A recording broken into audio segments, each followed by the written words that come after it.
عنوان گفتگو کے لیے کلام پاک کی ایک آیت تلاوت کرنے کا میں نے شرف حاصل کیا ہے۔ اللہ تعالیٰ فرماتا ہے لقد جاءکم رسول، تمہارے پاس عظیم الشان بے مثل بے مثال رسول ہے، من انفسکم، جیسے کہ تمہارے جسموں میں روح آتی ہے، عزیز علیہ ما عنتم، وہ عظیم الشان رسول کہ تمہارا مشقتوں میں پڑنا ان کو بے آرام کر دیتا ہے، تمہارا مشقتوں میں پڑنا حضور کو بے قرار کر دیتا ہے، تمہاری تکلیفیں حضور پر گراں گزرتی ہیں، کیوں نہ ہو وَبِالْمُؤْمِنِينَ رَؤُوفٌ الرَّحِيمٌ، وہ اہل ایمان کے لیے رؤوف بھی ہیں اور رحیم بھی ہیں۔ یہ سادہ سا ترجمہ حضرت السیدہ کائنات خاتون جنت سلام اللہ علیہا آپ کی مخصوص قرات ہے، آپ یوں اس آیت مبارکہ کو پڑھا کرتی تھی، لَقَدْ جَاءَكُمْ رَسُولٌ مِّنْ أَنفُسِكُمْ، یعنی تمہارے پاس وہ اللہ کا عظیم الشان رسول تم میں نفیس ترین لوگوں کے اندر تشریف لائے۔ انفس کہیں تو نفس کی جمع ہے، انفس کہیں تو نفیس کی جمع ہے، یعنی نفیس ترین جو لوگ ہیں ان کے اندر اللہ تعالیٰ کے جو پسندیدہ لوگ ہیں، انتخاب شدہ لوگ ہیں، ان کے اندر سرکار تشریف لائے۔ تفصیل کے ساتھ آیت کے عنوان کو میں عرض تو نہیں کر پاؤں گا۔ عربی زبان کے اندر اللہ تعالیٰ نے اس کو ایک ایسی فصاحت و بلاغت عطا فرمائی ہے، اور پھر کلام الہی کہ جس پر اعجاز کی انتہا ہے۔ قرآن نظم و معنی کا نام ہے، یہ اپنے حروف کے اعتبار سے، اپنے کلمات کے اعتبار سے، اپنے جملے کے اعتبار سے یہ ایک عظیم اعجاز رکھتا ہے، اور اپنے معانی کے اعتبار سے بھی عظیم اعجاز رکھتا ہے۔ وہ لوگ ابھی قرآن کو سمجھے ہی نہیں ہیں جو یہ کہتے ہیں کہ قرآن کسی قاعدے کا پابند نہیں۔ ارے سارے قاعدے قرآن کے پابند ہیں، عربی کے جتنے قواعد ہیں سارے قرآن ہی سے نکلے ہیں، عربی کے جتنے دستور بنے ہیں وہ سارے قرآن ہی سے نکلے ہیں، اور کوئی صرف و نحو کی ایسی کتاب نہیں ہے کہ جنہوں نے کلام پاک سے استدلال نہ کیا ہو، کوئی فصاحت و بلاغت کی ایسی کتاب نہیں ہے کہ جنہوں نے قرآن سے استدلال نہ کیا ہو۔ یہ وہ اللہ کا کلام ہے کہ جس پر فصاحت و بلاغت کی انتہا ہے، اور کلام الہی کے بعد اس پوری کائنات میں جو سب سے افصح الناس ہیں وہ سرکار دو عالم صلی اللہ علیہ وسلم کی ذات ہے، اور حضور اکرم صلی اللہ علیہ وسلم کے بعد یہ اللہ تعالیٰ نے عظمت حضور مولا کائنات کو عطا فرمائی۔ عربی میں یہ زبر زیریں بدلنے سے بھی معنی بدلتے ہیں، حروف کی تبدیلی سے بھی معنی بدلتے ہیں، متعدد۔ یہاں جو خداوند قدوس ارشاد فرماتا ہے لقد جاءکم رسول من انفسکم، من یہ کئی معنوں کے لیے آتا ہے، تمام معانی گزارش کرنا پیش کرنا کو مقصود نہیں ہے۔ جہاں بہت سارے معانی کے لیے لفظ من استعمال ہوتا ہے، یہاں یہ من تمثیل کے لیے بھی آتا ہے، من تجرید کے لیے بھی آتا ہے، اور جن حضرات نے من کو تمثیل کے لیے قرار دیا انہوں نے اسی آیت کو بطور استدلال کے پیش کیا، یعنی جن حضرات نے من کو تمثیل کے لیے، من کو تجرید کے لیے استعمال کیا ہے، انہوں نے استدلال کے طور پر کلام پاک کی یہی آیت پیش کی ہے، لقد جاءکم رسول من انفسکم، یعنی سرکار تمہارے پاس ایسے آئے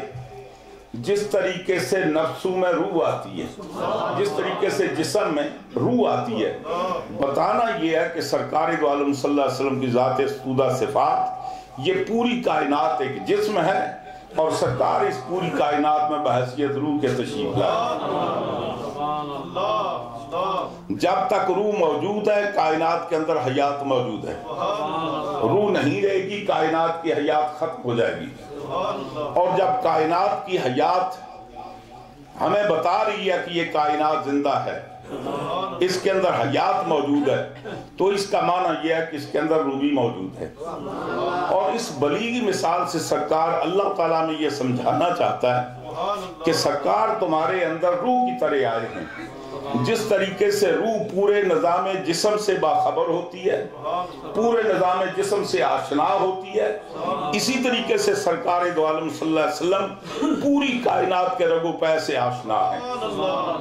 اور آگے فرماتے ہیں کہ اس معنی کی تائید اسی آیت کا اگلا حصہ کرتا ہے، عزیزٌ علیہ ما عنتم، یعنی تمہارا مشقتوں میں پڑھنا حضور پر گراں گزرتا ہے۔ گراں کیسے گزرتا ہے؟ اگر سرکار کو علم ہی نہیں ہے،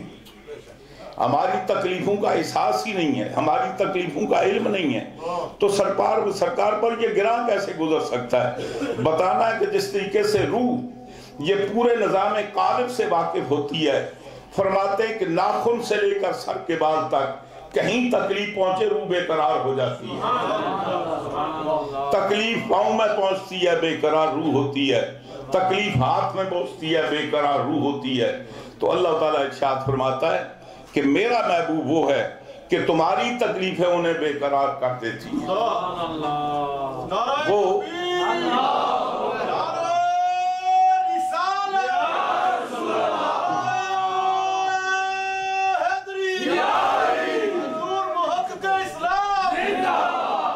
حسن میاں کہتے ہیں، آپ حضور کی اس عظمت کو بیان کرتے ہوئے فرماتے ہیں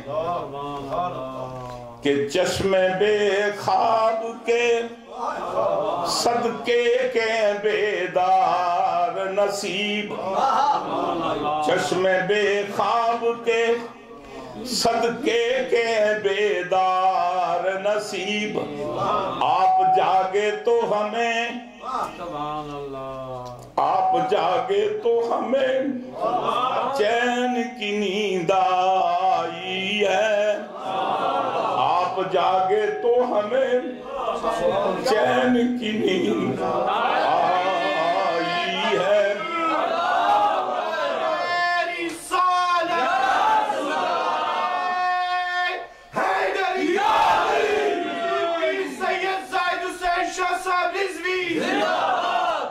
اور اعلیٰ حضرت امام احمد رضا فاضل بریلوی قدس سر العزیز اسی مضمون کو بیان کرتے ہیں، فرماتے ہیں وہ جو نہ تھے تو کچھ نہ تھا، وہ جو نہ تھے تو کچھ نہ تھا، وہ جو نہ ہوں تو کچھ نہ ہو۔ نعرہ تکبیر، نعرہ رسالت، نعرہ حیدری، حضرت مفکر اسلام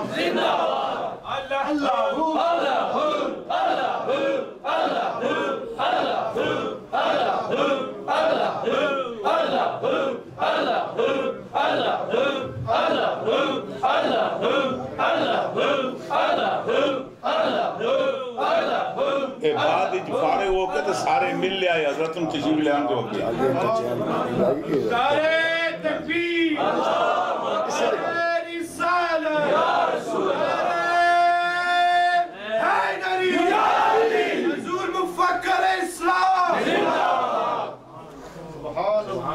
بیٹھو تشریف رکھو جناب۔ سبحان اللہ،